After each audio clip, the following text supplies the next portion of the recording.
এই নিয়ে ঢোকার পর ভালো লাগছে। ঢোকার টাইমটা একটু খারাপ ছিল যেহেতু বাইরে অনেক পাবলিক। সো ঢোকার টাইমে সবাই যেভাবে গাড়িতে মানে যেভাবে করে সেটা একটু প্রবলেম ছিল। বাকি সব হ্যাঁ একদম নর্মাল এফডিসি মনে হচ্ছে বিকজ অনেক বাইরের লোক নেই। যেহেতু আমাদের মধ্যে অনেক প্রবলেম, যেহেতু বরাবরই নির্বাচন আসলে একটা ঝামেলা হচ্ছে, সেক্ষেত্রে আইন শৃঙ্খলা বাহিনী আছে মানে সেফ। I feel good. নতুন মুভি করছি আর হচ্ছে ইতিমধ্যে আমার নতুন মুভিটির 60% কাজ কমপ্লিট হয়ে গেছে। ভেরি সুন বাকিটা কমপ্লিট করব, করার পর আসলে আমরা এটার ঘোষণা দিব। এখন পর্যন্ত আমরা শুটিং করেছি, এটার কোনো পাবলিসিটিতে যায়নি। না, আমি তো মধ্যে আসলে প্যান্ডামিকে একটু ওয়েট গেইন করে ফেলেছি, আমি একটু না অনেক বেশি করে ফেলেছিলাম। সো যেহেতু কাজ করিনি আর ডায়েট করা, ফিট থাকা অনেক কষ্টের, সত্যি বিউটি ইজ হার্ড।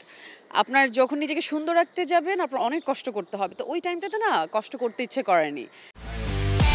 একমাত্র ওয়ালটন এসি দিচ্ছে 1 বছরের রিপ্লেসমেন্ট গ্যারান্টি এবং কম্প্রেসারের 10 বছরের গ্যারান্টি।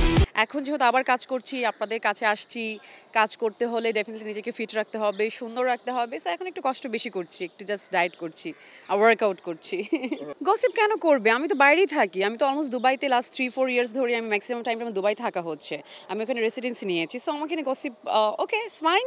গসিপ করাও একদিকে ভালো, কারণ গসিপ তাকে নিয়ে করবে যারা আমার কাছের মানুষজন জানে, হয়তো পাবলিক জানতো না ব্যাপারটা, কারণ আমি যেহেতু লাস্ট কয়েক বছর ধরে রেগুলার কাজ করছি না, সেক্ষেত্রে অনেকেই জানে না।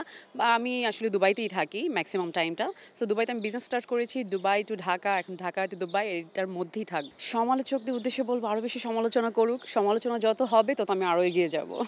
দর্শকদের উদ্দেশ্যে বলবো আমার জন্য দোয়া করবেন, আমি আবারও আপনাদের মাঝে ফিরে এসেছি, আপনাদের সাথেই থাকতে চাই। Thank you. ভালো লাগছে, খুব শান্তশিষ্ট মনে হচ্ছে না। এফডিসিতে একটা ইলেকশন চলছে। নর্মালি অন্যান্য বছর যেটা হয়েছে লাস্ট ইয়ারের, এই বছরে আমি দেখছি যে এফডিসির ভেতরে খুব একটা ঝামেলা হচ্ছে না, যেহেতু এখানে আইনশৃঙ্খলা বাহিনী বেশি এবং নিরাপত্তা প্লাস হচ্ছে কিছু সিস্টেমের মধ্যে ভালো লাগছে।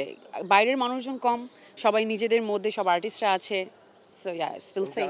একজন শিল্পী হিসেবে অবশ্যই ভালো কাজের, তারা যাতে করে অ্যাক্টিভ থাকে, অন্যান্য শিল্পীদের পাশে থাকে। আমাদের যে কোনো প্রবলেম, আমাদের জায়গা তো একটাই, আমাদের শিল্পী সমিতি। সেখানে যদি আমরা আসলে নিজেদের কমপ্লেন, নিজেদের চাওয়া পাওয়ার কথাটা আমরা বলি, তারা যাতে করে সেই ব্যাপারগুলোতে ফোকাস করে। কারণ আমরা আমাদের প্রবলেম নিয়ে কোথায় যাব?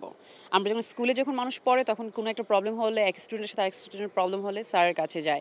সো এটাও তো আমাদের জন্য একটা শিক্ষার জায়গা, এটা আমাদের একটা নিজেদের ফ্যামিলির সবচেয়ে বড় জায়গা যদি আমরা চিন্তা করি, সেটা হচ্ছে আমাদের শিল্পী সমিতি।